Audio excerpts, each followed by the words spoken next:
posted notice of the meeting, and so we can begin with John Kelly, his proposal or proposals for, I don't know what the address is, but for the DPW side of Dale Street, 41 Dale Street. The draft plans that he's presenting tonight were posted to the town website late last week, and so hopefully people had a chance to take a look at those, but if not, we'll hear it directly from Mr. Kelly right now. And so without further ado, I'll turn it over to you. Yep, you can hear me okay. Thank you. Well, thank you for coming out tonight. We'll jump right in. And so I think before we go on to what we're talking about, what we're proposing now, just to give a sense of how we've gotten to this point. And so obviously we have the actual denial letter issued in January last year. After that was issued, I was adamant that we'd have a totally different approach, because all of the response that came on the back of that was because of the way we approached that initial application.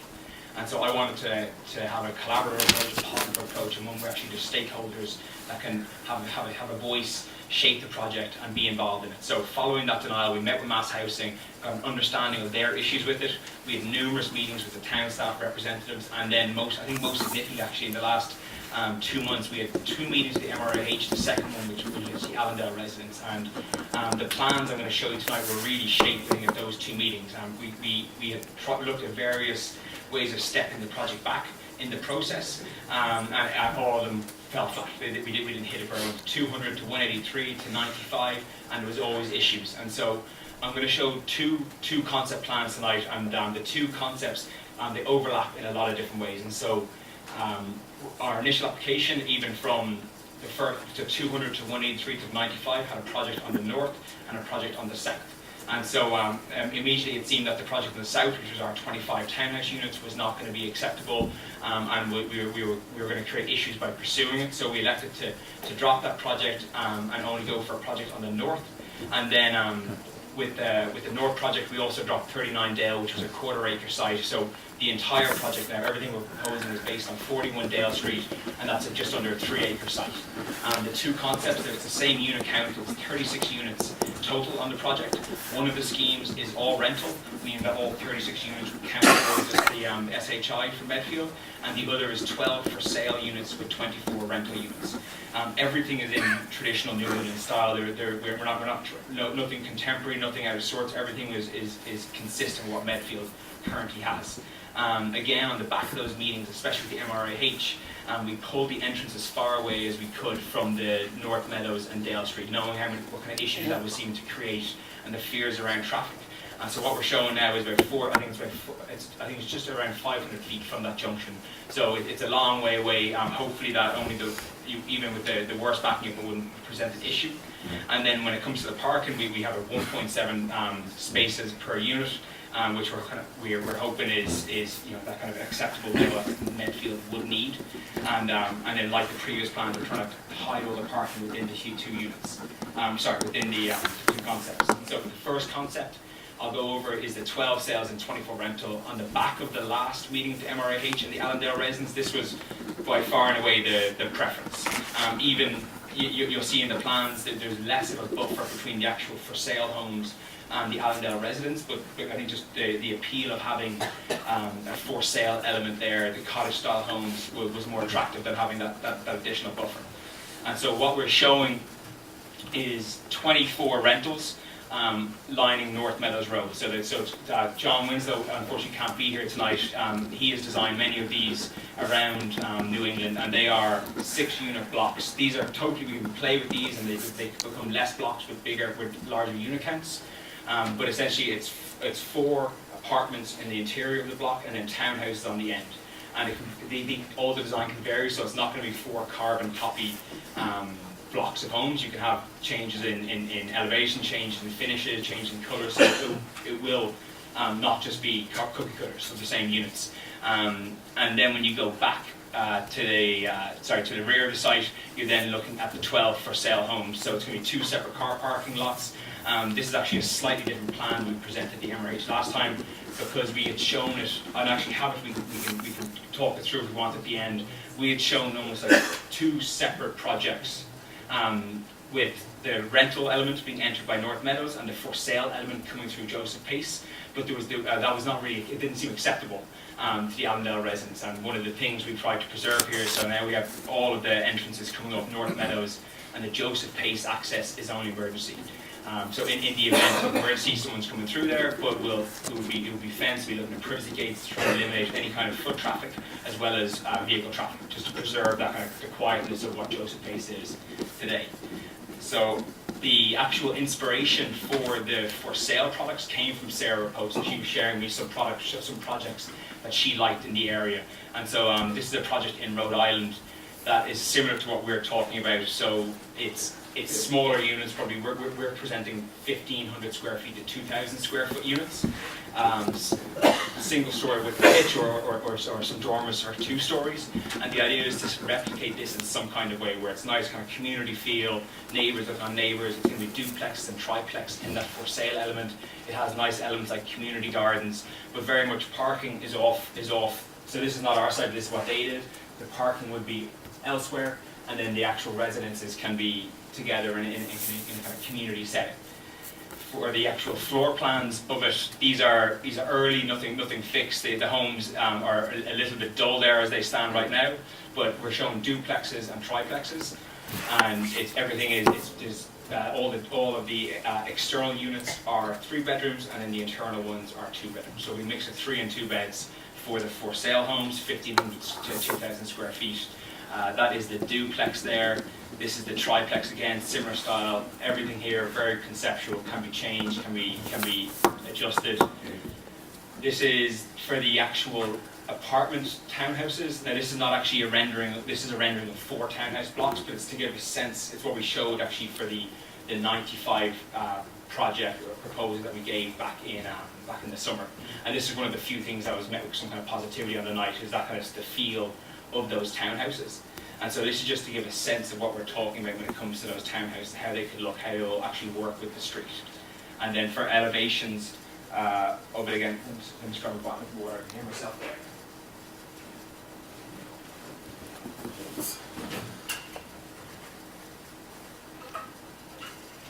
And again, this is just an illustrative elevation of what we're talking about. So the ones that we're proposing are on the top here, the typical garden apartment buildings, which is 4 flats and 2 houses. So there'll be some version of 4 of these is what we're presenting in the plans.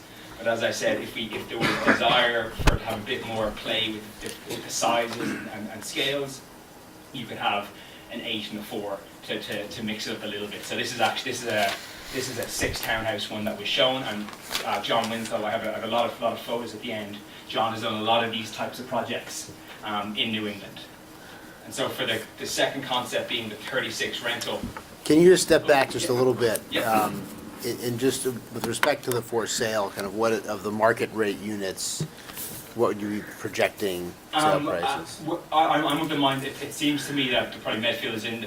I know you have Old Village Square, can go as high as $400 a square foot. I have in my mind something like, say, $300 a square foot. So I'm thinking $500,000 to $600,000. So in line, as I understand, with kind of that Medfield median kind of home price. That's getting garages.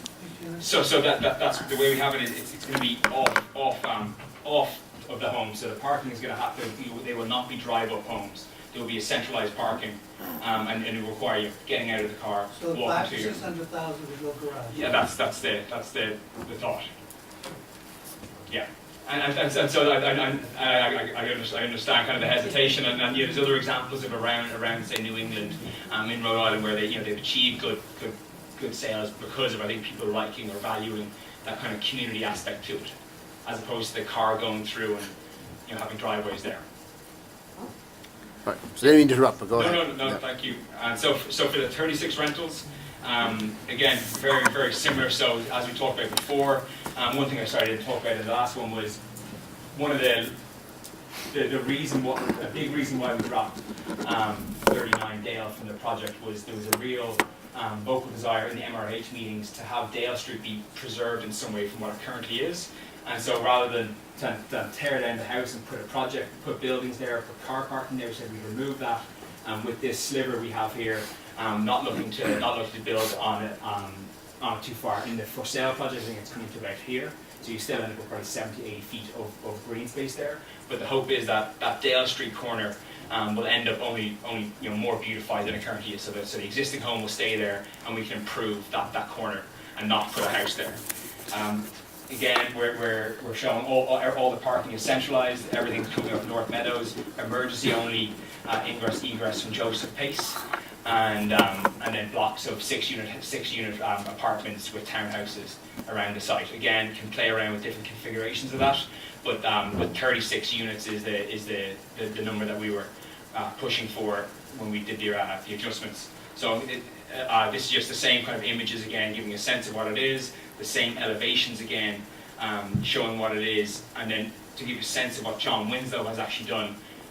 I think there's a lot of similar projects that kind of fit in with the New England style. So John Winslow is our architect, not here tonight, but has done many projects. I think especially this could be something that would feel what we're talking about here. He has one in Needham here, which would be something similar. These have garages now, but something very similar to that New England style. Have some kind of difference between the rental element and the for sale element, but have it consistent with a general kind of New England architecture feel. And that really is like that's what I wanted to kind of come and show and present tonight, where really all the work I feel like has been done over the last 6 months, been trying to understand and listen to the various stakeholders in the community and understand what is needed. And so this is very much shaped not just ourselves saying what we think is right, but working with the various groups that are trying to come up with a good solution. Thank you. Thank you. So I think how we'll proceed here, we'll start with questions from members of the board, and then we'll open it up for question and comments from everybody else. So anyone with questions on the board?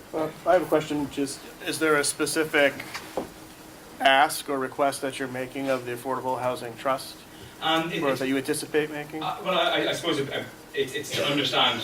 It was very clear with the Allendale residents, with the MRH meeting, that the preference was on the for sale mix with a rental element, and it's our hope is to identify a project that people can feel they can get behind, and then to go through the same process we were talking about before, to look to put together a LIP application and then go into the ZBA process. So it's I suppose if there's looking for some level of maybe guidance or feel, saying that we think that this is the right approach for this project and we're going to go forward. We think rental only is the right thing. We think that the sale rental mix is the right thing, because we've had our meetings with the MRH. It's very clear what they feel is right.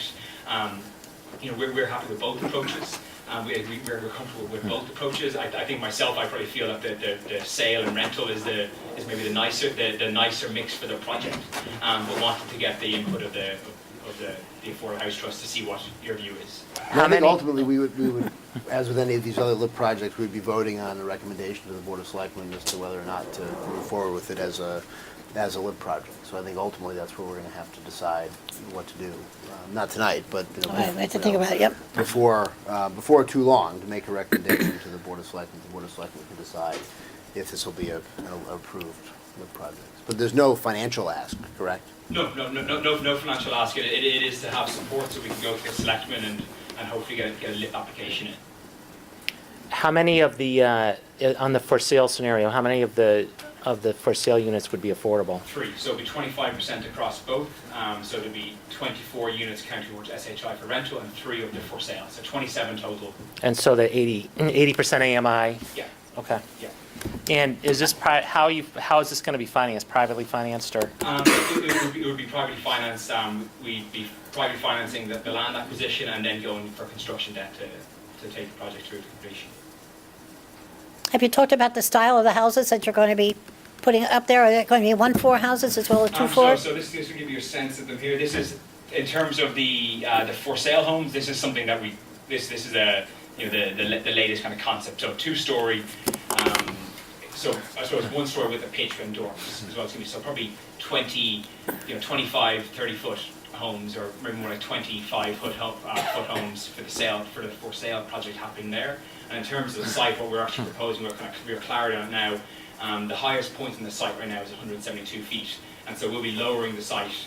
Our proposal would be to lower to 160 feet. So the abutters on Allendale, they sit at about 157, 156 feet. So we're going to lower to much closer to their kind of grade height. So the buildings, it won't be a two-story sitting 10 feet perched above them, it'll be much more in line with Okay. their existing elevation. All right, well, if we can start, if I just ask if you can identify yourself by name and where you live before your question or comment, and we'll start with Jerry Sanchez. Jerry Kazanjian, 77 Granite Street. Could you, my eyes aren't as good as they could be, just point out what those different rooms are? Oh, sorry, yep, yep. You know, it might help the people in the back, So- they can be in the front. I don't want to block everyone. We're showing the porch here, so coming in through here into the porch, entry. What seems to be very popular in America or New England is a lot of master bedrooms on the ground floor, and so we're showing master bedroom on the ground floor here. I like that. And then going kitchen, living room, going upstairs, and there's 2 ensuite bathrooms up there. So What about 3 basement? bedrooms, 3 What about bathrooms. basement? Basement we're not showing here, but that can be added in and for additional space. So there is basement, not a slab, it is a basement. There's no, it's not set, there's nothing set yet, where if we elected, we could go and do a basement, if it made sense, but we're not showing one in this plan, but you can easily add one in and if it would make sense. John, do you have a first floor full bath? It's a full bath there, yeah, so shower, toilet, So all sink. 12 homeownership units can really be lived in by somebody who wants one level? Absolutely, on the, and then this is on the middle units, we're not showing the middle units are the 2 bedrooms, so we're not showing a ground floor bedroom on those units, so we're gonna have, I believe it's 3 middle units and 9 3 bedrooms. 9 3 bedrooms, 3 2 bedrooms, and the 2 bedrooms are bedrooms all upstairs on the 2nd floor. So 9 of the units will have bedrooms on the ground floor. On the 1st floor, that would be suitable for elderly wanting to live on a single floor, say. And on the rentals, how many one-level units do you have? Because of the nature of the buildings that John Winslow has designed, it can be flexible. So on the interior apartment units are all single level units, and there's two. You walk in, to be 1 unit each side, single level. Upstairs, another unit each side, and then on the wings of each home, on the gable end, you're going to have townhouse units. So that could be a single story 1 bed, or it could be a 2-story 2 bed. And that could change again, not trying to have the same design occur 4 times on that street and make it in some way kind of architecturally interesting. Tony? Tony Satori, 27 Long Meadow Road. I'd like to compliment you, it's an attractive proposition with both the rental and the purchase. But as a senior in Medfield, having had the 2nd story with stairs is a no-no. No garage is a no-no. My wife said there's no way in hell I'm gonna move to a place where I gotta walk through the snow and the ice to get to the house and carry groceries. So that isn't gonna work. And I don't know what the prices are gonna be.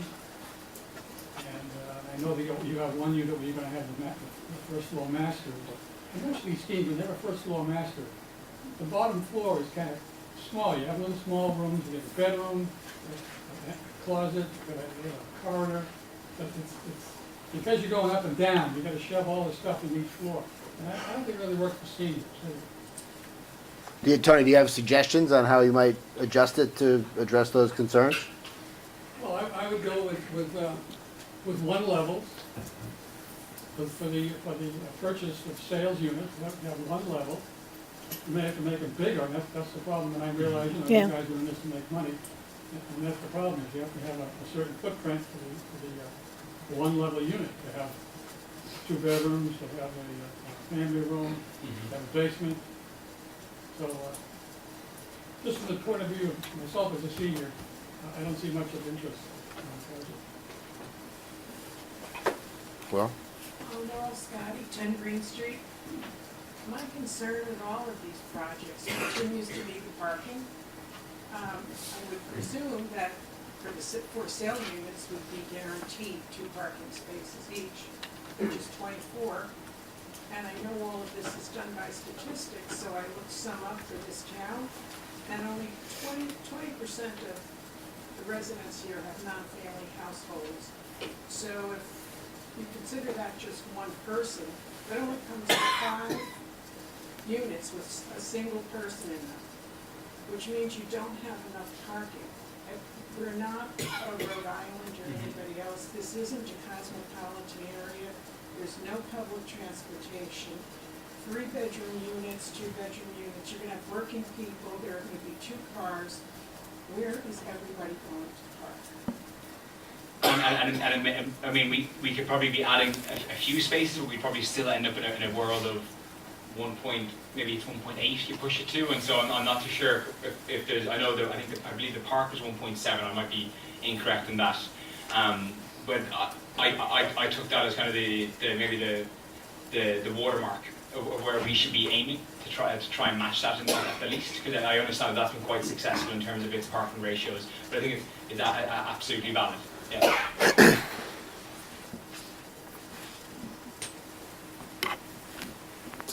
Hi, Lee Treadway, Kenny Road. Did I understand correctly that rental units, under the 36 rental unit scheme, you're going to have garages, but no garage under the for sale? No, there's no garage element to the project. So everything is surface parking with walking to your unit. That's what we're proposing here. So what were the garages I saw? Just something you? That would have been John Winslow's. That would have been some other projects that John Winslow has been involved in. That was an actual photo of our project. So there's no garages here in either concept? No. Thank you.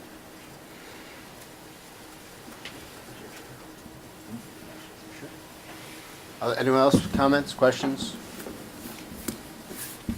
Jerry again.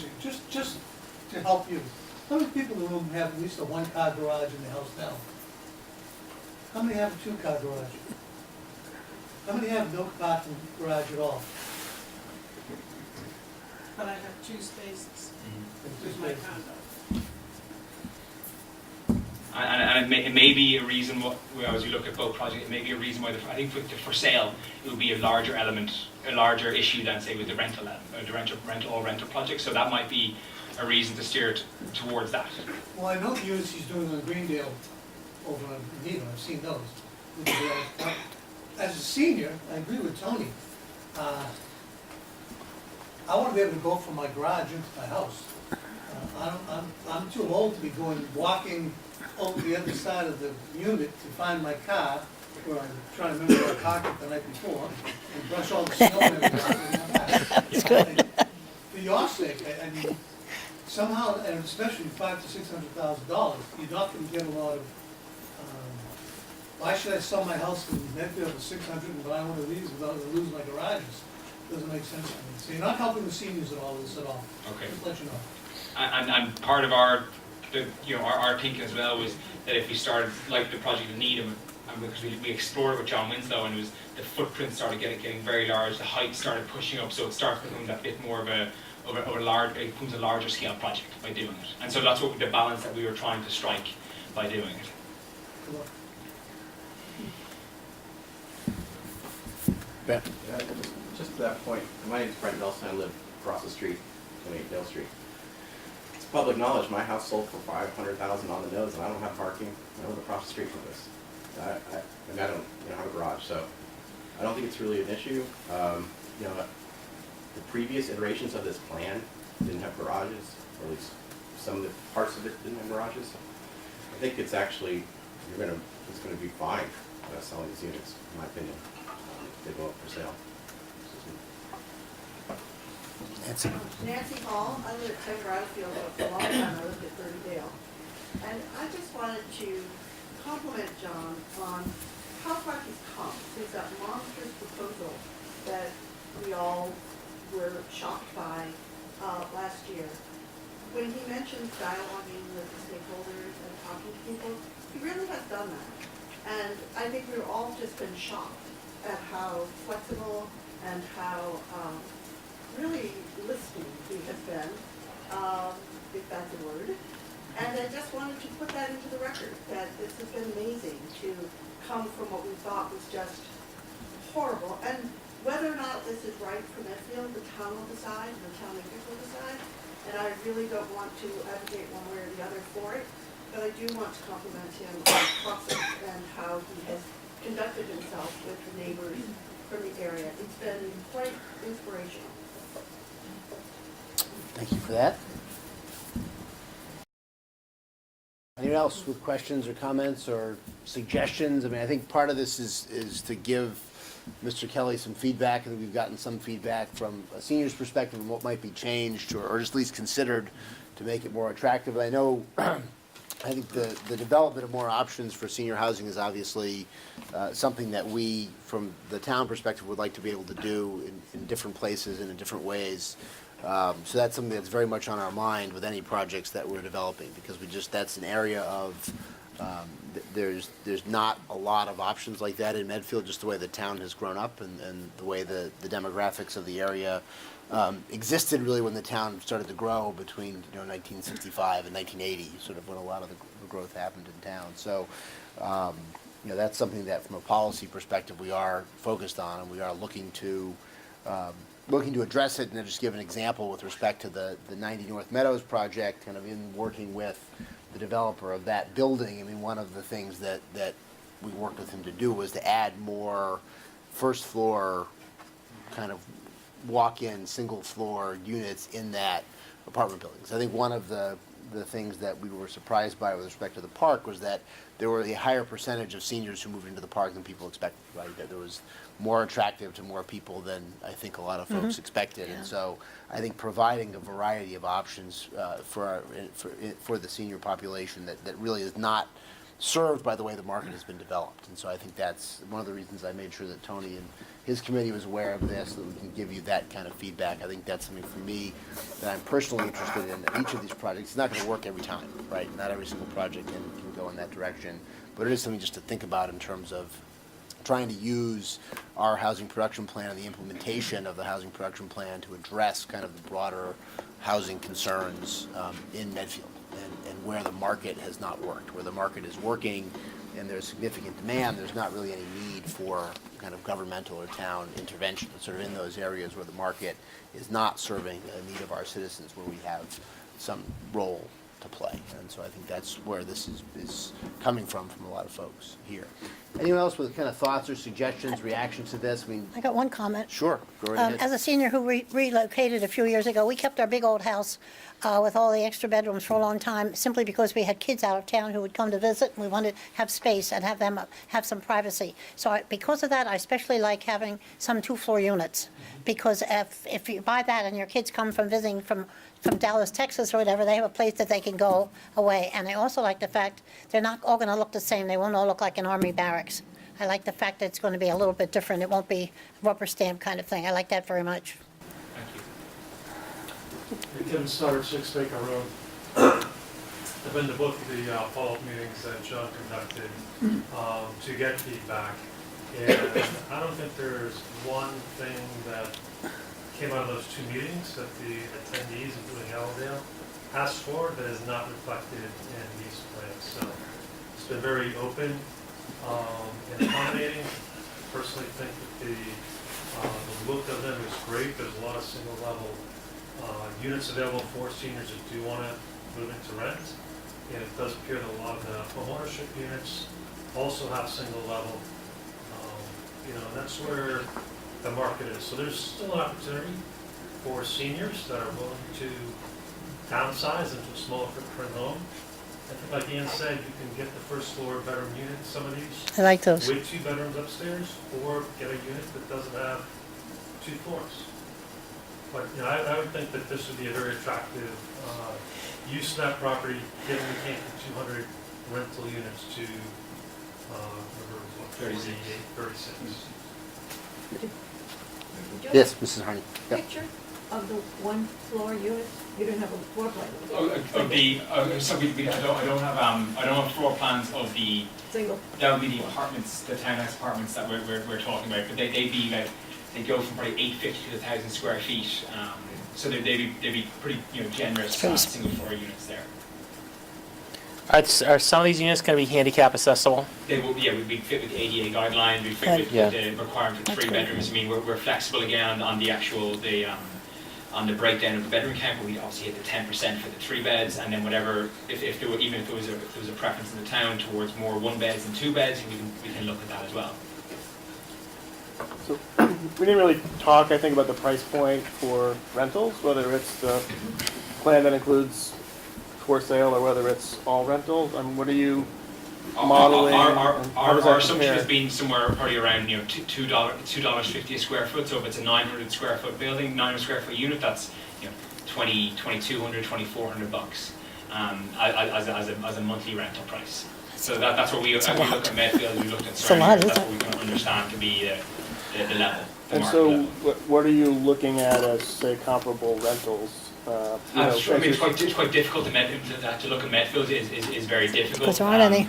And looking at Natick, I know Natick is a bit further in, but looking at their Dave Madeira and the project there, so that's kind of a modern apartment complex there, and that they'd be closer to say $3 or over $3 a square foot. So it was reflecting the additional distance from Boston, additional distance from commuting, and thinking that was somewhere around the level.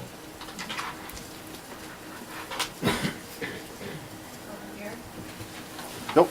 Just, I want to echo the Kevin's comments of John's done a very nice job with the neighbors, and I agree that I don't think there's one thing that we brought up, or that anybody brought up that hasn't tried to accommodate. But more, and I don't know if this is the right forum, but in terms of future projects in the town, the Borelli thing next to the God at School, I don't think any of the Yale Street folks knew about it. Not that we were about it, so maybe we wouldn't know about it. But that's, you got that, you have the park. This thing may happen. Now we're talking about the region. I would hope in the future that the town looks in other areas besides our area, and soon to be getting to all of them. Just a comment. But again, this project, John's been very helpful, I think it's come a long way, and nothing against this project. Tony? I think the town should take a look at this project from two point of view. One of them is from the abutters, and if I'm an abutter and they're gonna build this, it looks pretty decent, it's not a gross facility, it's not an eyesore. And also from who in Medfield would buy these units, and whether they would serve the senior community. So I think you're okay on the first one, not so good in the second. Well, I mean, I think yes and no, right? I mean, there's 12,000 people in Medfield, right? I mean, you might not buy it, but I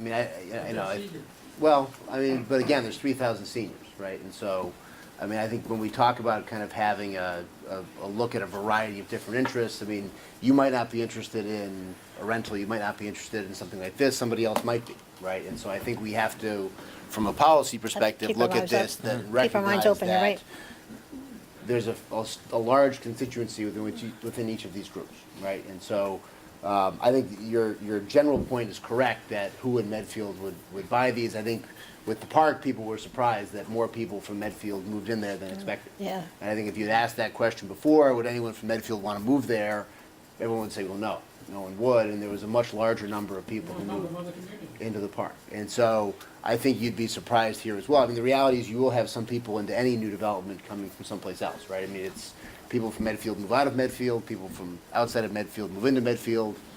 I mean, I think it's a mix. And the other thing we're just trying to look at as well, and I think the third factor, and for me is the first, is what's the overall impact in the town, right? I mean, the basic presumption of what we're doing here that we think was endorsed by town meeting, was endorsed by the voters of the ballot box, is that we are going to try to get to the 10% of affordable units on our own terms and stay in safe harbor until we get to 10% and then be done with the concern that we have of 40B projects that override our zoning laws. So that's sort of the basic presumption, is we're going to get there one way or the other. And I think looking at it from the perspective, what impact, the 200-unit proposal, it had an impact on abutters, it had an impact on near abutters, had an impact on the whole town, right? It was a potentially transformational project for the whole town for it to all come in at once. I think when you start to look at these smaller projects and that are spaced out over a period of years, it is much easier to integrate them into the overall market, even from the standpoint of school children. It's easier if you're going to have them kind of feathered in over time, because there are other more favorable demographic trends that will keep the total number down just based on the overall lack of school children anywhere, much less than Medfield. Do you know how many school children will be produced by this project? Exactly? No. But as long as my family doesn't move in there, not that many. It's, I mean, I think the numbers at the park for 94 units, which are, is about 50. So if you take 36, a similar ratio would be 15 to 20. I mean, and obviously, in a 36-unit development, it's hard, you know, you could have one outlier that pushes it off one way or the other. I think, as you point out regularly, the senior population in Medfield is growing. It's a growing percentage of probably every development that we have, and certainly compared to where we were in 2006 when we had, you know, 3,100 kids in the school system. We've got 2,600 now. So, I mean, I think 20 is probably a good estimate. If you take that park ratio, it could be a little more with the additional Could be less. percent. Could be less. What I understood was that I think with the AMIs has an impact on the general ratio, and so I understand that the park is a lower AMI than we're 80%, and so that should reduce our ratio. You know, hopefully it's more 10 to 15 than 20 plus. Mhm. But you don't really know until, Right. you know. It's overall a modest number. I mean, it's not one that's going to require the addition of any classrooms or any substantial increase in resources. It probably would not have a marginal impact on the school budget at all, just I given think the in the for numbers. sale element, I wouldn't anticipate a family being there. I don't think it's young families that are going to be there. They're pretty more likely to buy somewhere with a yard and elsewhere in Medfield. So I would think hopefully it's elderly, hopefully it's single couples, but Yeah. I think that the 12 for sale homes would have a minimal impact in terms of kids, and it'd be more the rental element that would have a larger. But who knows? Hard to say. Yeah. Dave? I'm Dave Pucci from Charlesdale Road. My question is related a little bit to what you're saying. If we chop up and have a bunch of small developments throughout town, I haven't had a chance to take a look at this, but certainly seems a big improvement over the original site. But the reality is, you have these little developments that you set up, and say everybody likes it. We say, oh, this is a great thing, this is what we want to see. How do we make sure that it stays to this character? There's two questions. One, the developer, say Mr. Kelly goes belly up, doesn't have any money to finish what he's doing. So who's to say he doesn't just throw his plans over to somebody else and then they build it in their own liking? And how do we make sure if Mr. Kelly goes forward and he has this plan in place, that it actually does look like this when it's done? Mm-hmm. Well, so I can answer that question. I mean, I think what we have asked developers who are going to be putting in the projects is to sign an agreement with the town, a memorandum of understanding that spells out what each side is going to do in the course of the project. And part of that is design related. Part of that is an agreement that you're not going to go hostile afterwards if things don't work out. And that's kind of a presumption of this, that we're not going to, you know, kind of get in, you know, go into business together from a certain perspective and then have the circumstances change. So I think that's sort of a presumption of all of these, that the developers will sign the MOU that we've developed with town council and with the council who represented the town with respect to the original Medfield Meadows project that he's used successfully in other developments to make sure that there's a kind of a written agreement. I mean, the terms are also governed by the LIP application themselves. So you have to make the application to the state, and the state does generally want you to stick to the representations that you've made. I mean, it's a valid concern, right, with any of these. I think, you know, the scope of the comprehensive permit is going to be consistent with the scope of the application and the scope of the LIP as approved by the trust board and as approved by the Board of Selectmen and by the state. And so there's no guarantee with any of that, right? And but I think those are some of the protections we've tried to put into place to make sure that if we do reach an agreement, that there's at least some, in those agreements we're confident it's enforceable, and we'll kind of keep everyone on the same page as far as, we'd make the same request to Mr. Kelly with respect to this development as well. Also, the DHCD requires the developers to sign a regulatory agreement as to the affordability of the project. Yes. Number of units. Yes. Well, I think you're talking about the financial viability of it as well, right? Yes. Yeah. And in terms of the design with the comp permit, I mean, what's approved there is only what you can do. There's no real deviation from that. Whatever plans are signed are the ones that we need to deliver. Mr. Kazanjian. I have one last question.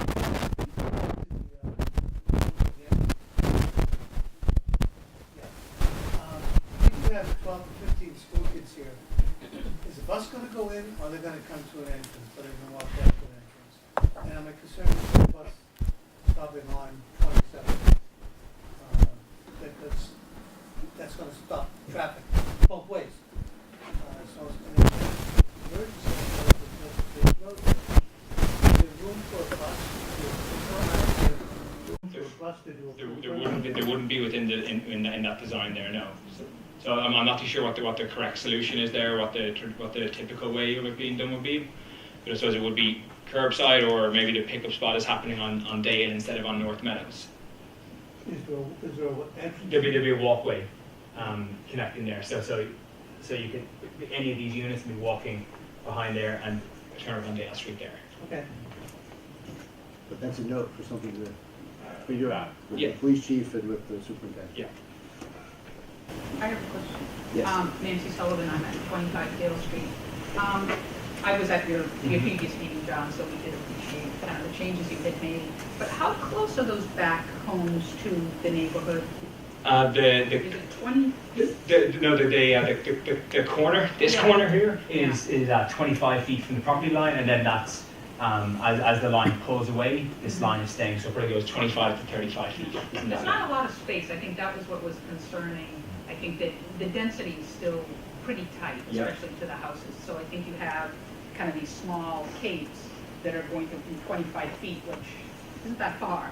There's going to be some pretty tall units. So is the density set at what you have here? I think for 36, for it to be financially viable, I think 36, I mean, is where it would need to be. I mean, we can look at looking at ways of pulling it further. I mean, we have the heights that are varying, so it's not going to be a two-story with a pitch structure that's at that 25-foot point. You know, we could be aware of what home is going to be put on that corner, because the other ones are going to be more like 35 feet away.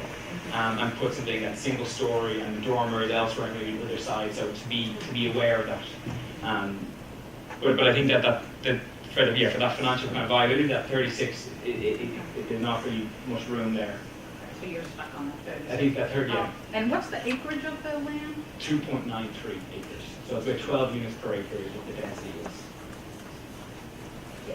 To me, it seems like still a lot of units Yeah. on a very small, less than 3-acre parcel of land. So, in my opinion, I would like to see it a little smaller, if there's a way to do that.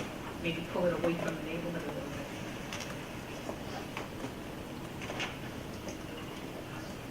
bit. Kathy Belmont, Prairie Street. With the exception of Tilden Village, which is on Pound Street, is the town looking at any other areas of Medfield to develop?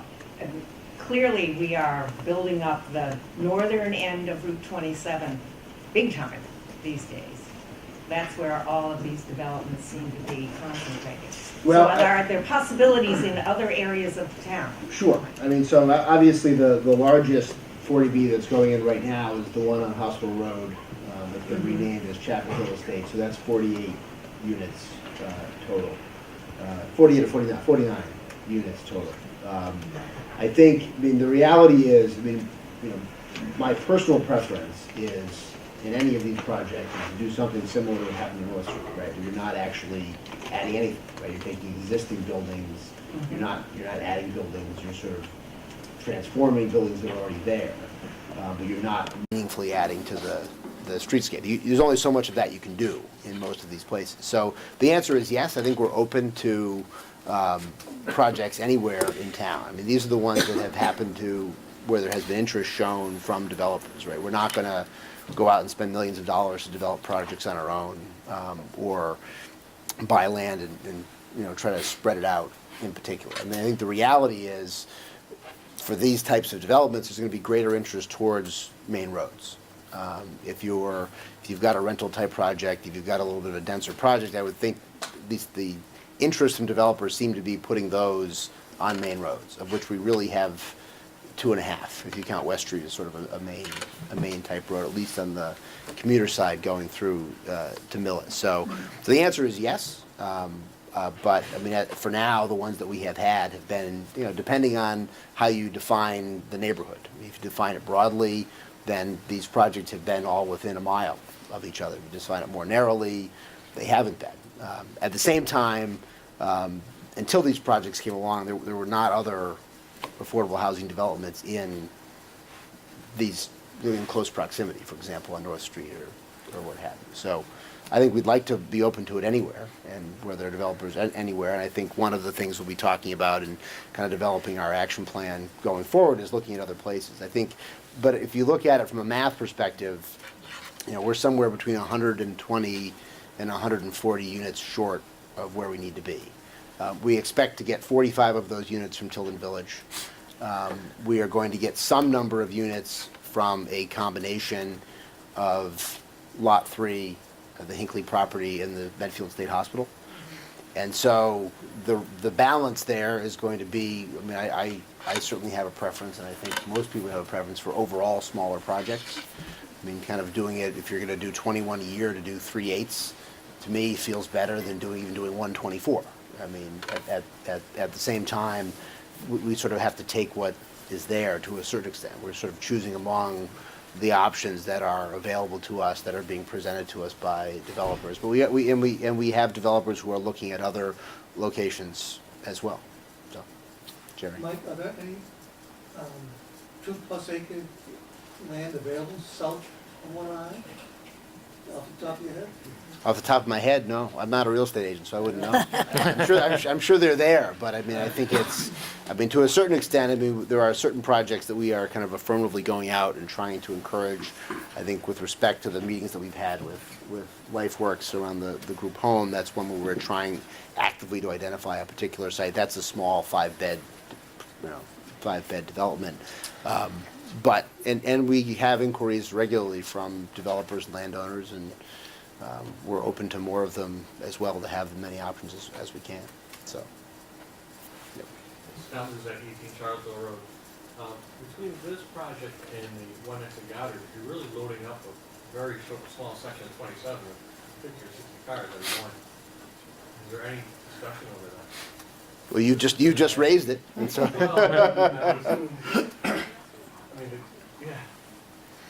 No, I think. One is still a mystery. I've never even heard that until about a week ago. But that's a lot of cars. This is 40 cars, and really less than a quarter mile.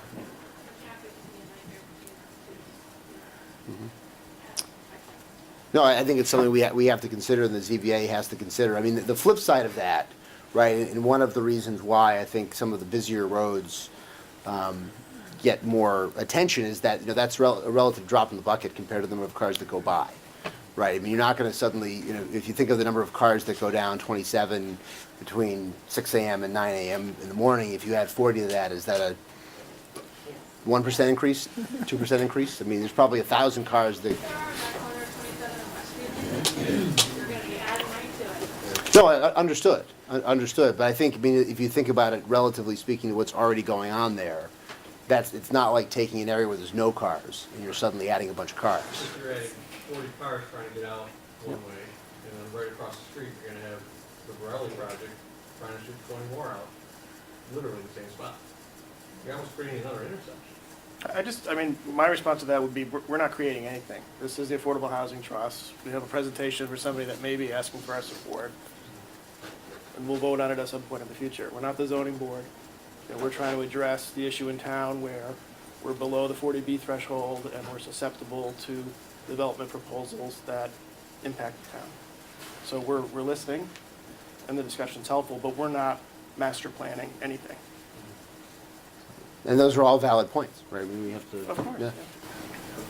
Overall, starting 10 green. Right now, there are warnings that I wish there was a stoplight at the corner of North and Green Street, because you can't get out. And in order to get out, when I can, I'll make a right to actually have to go to Dale Street, to go down, to go and watch my grandchildren. Now when you put this unit in, and I didn't think of it, the cut-through will be Dale Street, come down North Street.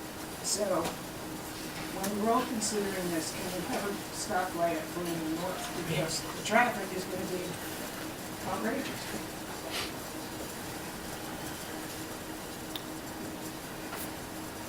Anyone else? I think, just echoing kind of what everyone else is saying too, it's a lot of new buildings in growth in this very short stretch of Dale Street. If we look out here, there's an apartment complex right through. We had this huge new building going. We have the Dale Street School. We have Turtle Brook. we have Allen, we have, on the other side of Dale Street, there's apartments right behind those houses. Now we have this, so we're talking about, I don't know, what is it, a quarter of a mile? There's a lot of activity, and we know it's the parallel road to Main Street, so people are coming through anyway. But if there's any way we can lessen that, maybe lessen this number of units, or, again, just keep that in mind on this very little street, we've got a lot of activity going on, so, you know, again, several people have said it, but I would just like people to be mindful. I mean, do you just, since you live near there, I mean, do you think it's an improvement to have the entrance on 27 as opposed to Dale Street? Absolutely, absolutely. And I think, you know, when we were shown this, it was an improvement over what we all saw originally, but it almost seemed like, in my eyes, this is happening, so support it. So it's almost like, you know, we can hit you with a stick or we can hit you with a club, and which do you want? Okay, we didn't like the club, now here's the stick, you have to take it. I almost feel like we're almost being told that we have to take this, and I'm not sure that's the case. Well, I don't know who's telling you that. I mean, I don't think we're telling you that. No. I mean, look, we are, You're looking at it. we're looking at it, and I think given how far this has come, given the work that Mr. Kelly has done, and I've said this with respect to the other projects that have come along, you know, we appreciate developers going about it this way, rather than trying to game our efforts to stay in safe harbor. And I think we have to, in any of these projects, we have to weigh the risk that if, you know, you can always find a reason to say no to just about anything. Right, you can always find, you don't think we have unanimous support for anything. And so you can always find a reason to say no. And so I think we have to weigh the reasons to say no to any project against the risk that, okay, if we say no to all of them, at some point we'll slip back into safe harbor and then we'll be back wondering, well, gee, you know, I would rather make a mistake trying to be affirmative and trying to control our destiny here than make a mistake in not. And sort of waiting to see what would happen. I think the town has decided that they don't want us to wait and see what's going to happen. And so I think that, I think this is a proposal that deserves a fair hearing, and Mr. Kelly's going to get it, and everyone else is going to get it too. And this is the advantage of approaching the things the way we have and trying to stay in safe harbor and trying to control our destiny here, so we're not in a position where we don't have a choice, right? So I don't think there's a stick in the club, at least at the moment. There may be at some point, but not here on January 9th. Yeah. Tony? The town meeting last voted $1 million to put into the trust. You got an idea about how you might use that $1 million? I know it isn't a lot of money. Mm-hmm. And, you know, where do you see that money going? Is it going to be just in studies? Is it going to be subsidizing the project? Is it going to be? No, I mean, I think land? that's one of the things we're trying to put together now is kind of the budget. So, so far we have used it for the support of the Tilden Village expansion. In Tilden Village needed a lawyer to represent it in negotiating its development agreements. We funded that. We've used it in providing marketing assistance to the LIP projects that we have supported and professional services associated with that. I think we are looking at, and you know, to Jim's update, kind of with respect to the Legion project, for example, providing some professional assistance there to help them with their ideas and contribute to that project. It's in the housing production plan. Some of that money will be earmarked for the promotion of a group home in Medfield, and that will probably go to contribute to the difference between the market cost of the property and what the group home operator can afford. And so we don't have plans for the whole $1 million yet, and my goal here is not to have to spend all of it, see if we can get where we want to go without having to spend all of the money that's been allocated. But that's one of the things we're trying to sort out as we get a better understanding of the kind of projects that are available, how we might use that money to facilitate these projects. Since land is so expensive in town, does it seem rational that you may want to try to get town-owned land and put that into the trust? Well, You can use that as a leverage for a project? We can, although, I mean, Roberta can speak a little bit more to that. I mean, putting land into the trust is a more complicated thing than it sounds. I mean, I know. Might be more effective. That's what I heard too. Well, I mean, I think the issue is if you don't know what you're going to do with it, when you put it into the trusts, then it's just going to kind of sit there. I mean, it's better to have a plan for it, and then the trust might take custody of it with a plan. But I think just sort of picking land to put it into the trust, I'm not sure. You can take the land that's in the trust, you put it out to a developer, you tell them which ones to do on the property, certain kind of houses, certain price points, and the land would be either reduced cost or no cost. Right. Well, I mean, as you know, we are working on that exact project now at the Hinckley property, under that exact scenario. It doesn't have to be put into the Affordable Housing Trust to do it. It's a sale of town land that's got to be approved by the selectmen in town meeting. It does not have to go into the Affordable Housing Trust to do that.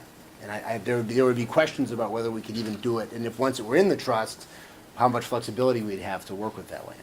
So I don't know that we're in a position now to have sort of land kind of just put into the trust for future use without a plan. Too What we complicated. are doing is we're working on, with respect to that particular project, working with Roberta to figure out the legalities of that. And I know you submitted a number of articles for town meeting related to it. We are developing our own article with respect to that project to make sure it's legal and will meet with state approval. And I don't think the trust may end up ultimately being kind of the managing body for that project in liaising with the developer, but I don't know that we necessarily need to put the land into the trust and then figure out what to do with it, as opposed to try to figure out what to do with it and then decide where it's going to go. I mean, I think we'd rather have a plan. Yeah. I'd rather have a Yeah. plan. Much rather have a Or plan. Absolutely. Just saying, Yeah. here's 3 acres of land, the trust has Yeah. it, and figure it out. Aside from that parcel, we found very little other town-owned land that had potential to become affordable housing during the housing production plan process. So that's another consideration, barring potential future availability of public buildings that might be discontinued in their public use. We didn't see any other opportunities out there for that strategy.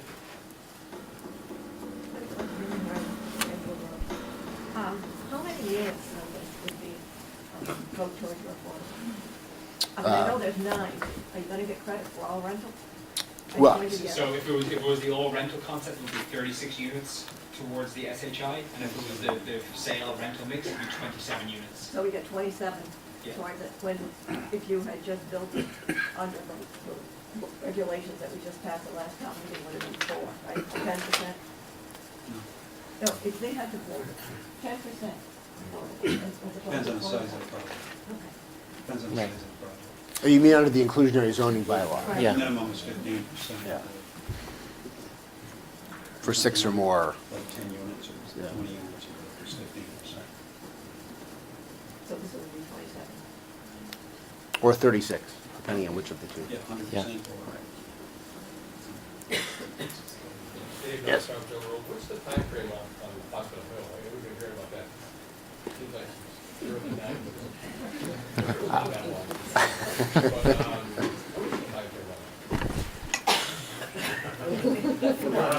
Anyone like to field that question?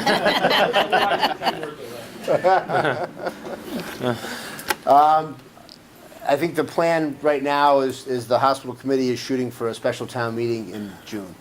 June?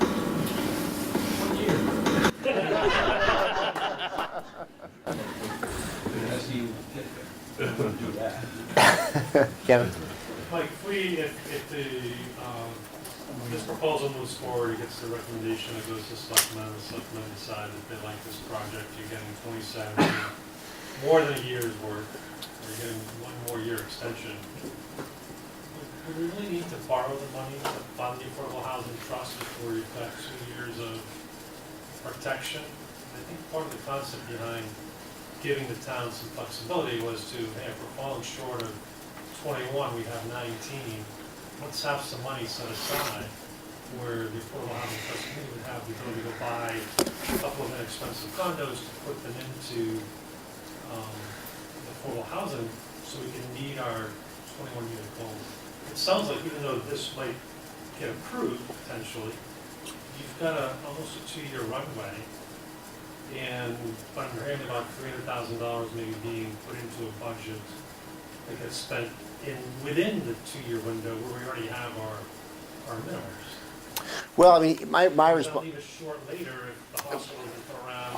Well, I don't think so, because I think one thing we've learned in this process is, as you hear from Tilden Village, I mean, it can be a very long runway. And so we can say we have 2 years, but you don't necessarily have 2 years of planning time to get beyond the next 2 years. You don't necessarily have 2 years of, and again, if at some point there will be another recession, the credit market will change, the opportunities may dry up. I mean, right now, when we look at our summary chart, we have a lot of opportunities. There's a lot of different paths to get there, right? There's a surplus of potential projects at the moment. And that's a good position to be in because you have projects to choose between and you're not in a sticking club situation with any one of them. But I think the timeline on some of these, particularly those that rely on governmental funding sources, Tilden Village, I mean, the reason the financing is going to take so long is that it's going through a government funding source, which a lot of these projects do. And so we're not going to borrow all of the $1 million. It may be 300, it may be 200. I think the group home would probably be the most expensive of those propositions. That's exactly the formula you're talking about, right? That's essentially saying we're going to put money into a building to bridge the gap between what the operator can afford and the cost of that home in Medfield, and that will get us 5 additional SHI units, right? Which is a pretty efficient use of Make those sure there's funds. enough money left so that if you come up to a year where you have 18, you've got money left over to get yourself over the finish line. I agree entirely. I agree entirely. So, Yeah. anyone else have a reaction to that? I certainly think, I agree with that concern. I agree as well. Yeah. Definitely. And I think we're talking about maybe 300,000 of it over 2 years that we'd be looking to Right, so budget. these projects will be teed up over a longer period of time and they'll trip in after John's. Is there a way, and I think it's been mentioned before, where you get 2 years' worth, if you got 42 plus units, you could apply for, hey, we got 42 in a 12-month period, get that extension from the state? Yes, if you get 42, you get 2 years. So, and Tilden Village is a 45, and so the question with that will be, at what point do you apply for your certification?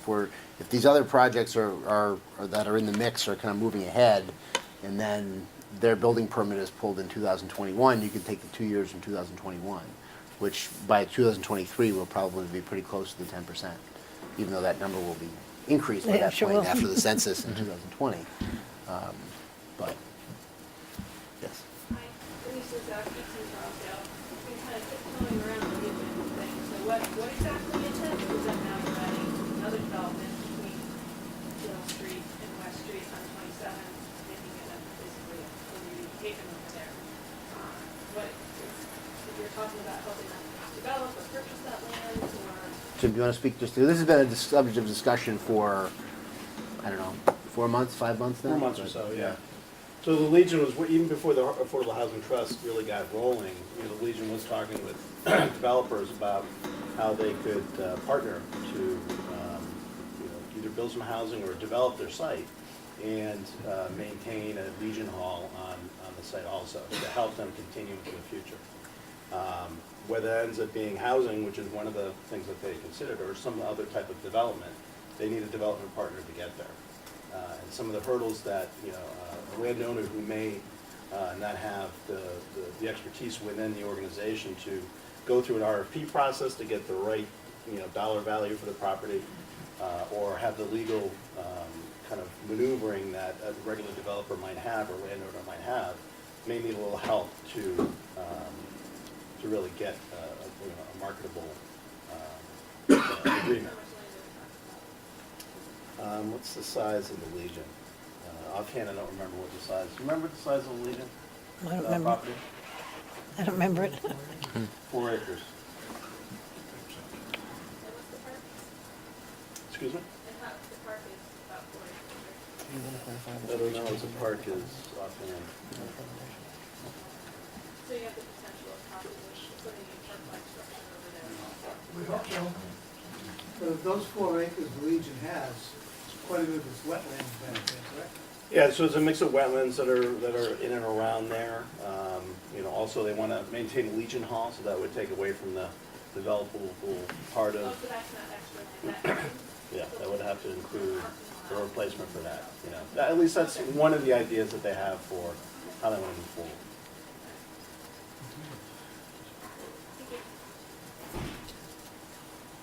Any other comments? All right. Any parting words, John, or are we? I don't think so. All right. Well, but yeah. no, and I will reiterate, I appreciate how you've gone about this process, and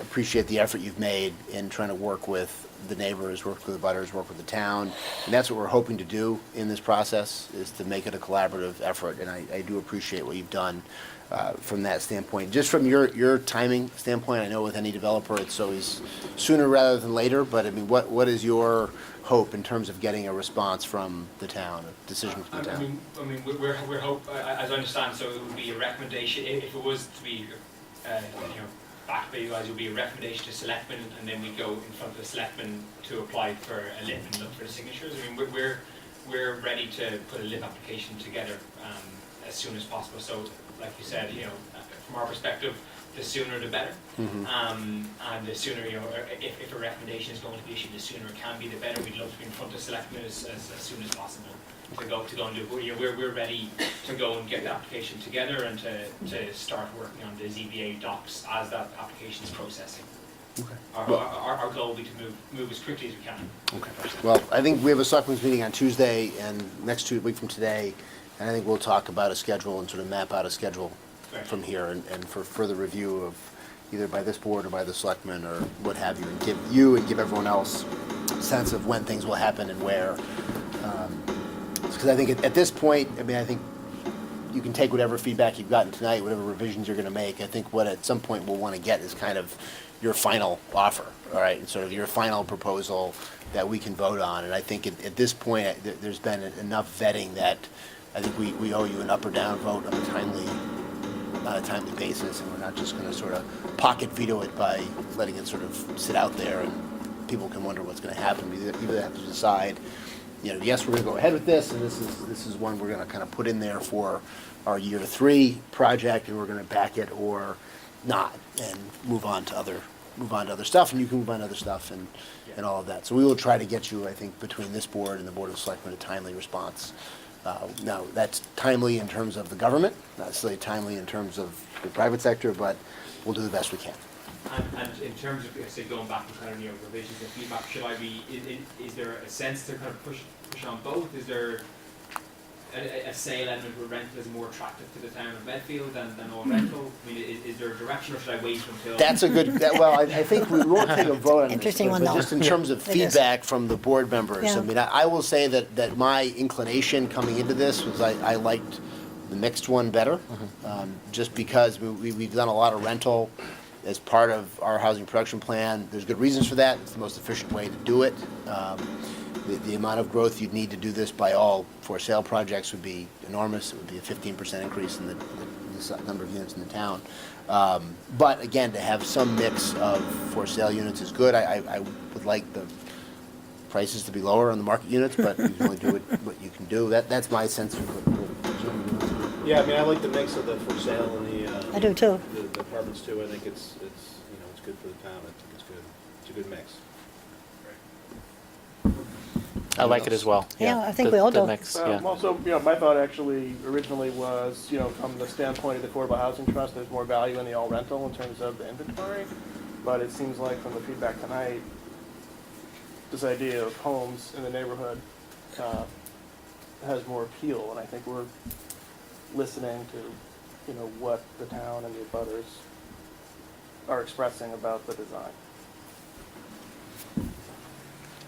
Well, with that, we'll take a motion to adjourn. Motion to adjourn. Second. All in favor? Aye. All right. I never turn that down.